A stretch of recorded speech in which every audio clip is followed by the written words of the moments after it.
Assalomu alaykum. Bugun qorindagi travmalar va jarohatlar haqida gaplashamiz. Qorindagi travma nima? Qorin bo'shlig'iga birorta jism orqali yoki uda mush bo'lishi mumkin, birorta joydan yiqilib yoki biror joyga urib olishi mumkin yoki birorta o'tkir yoki o'tmas jism orqali jarohat natijasida kelib chiqadigan holat hisoblanadi. Bunda nima bo'ladi?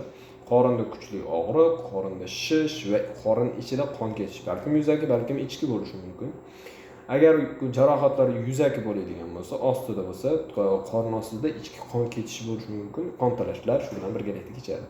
Bundan tashqari, jiddiy qon ketish holatlarida esa ichki qon ketishda, ya'ni jigar, taloq, oshqozon va ichaklarning jarohatlanishi natijasida ko'p miqdorda qon ketishi mumkin.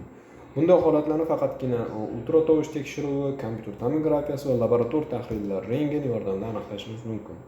Bu o'ta muhim holat hisoblanadi. Agar buni kechiktiradigan bo'lsak va jarohat og'irroq bo'ladigan bo'lsa, bemor qon ko'p yo'qotishi natijasida qon bosimi tushib ketishi va hayoti tugab qolishi mumkin.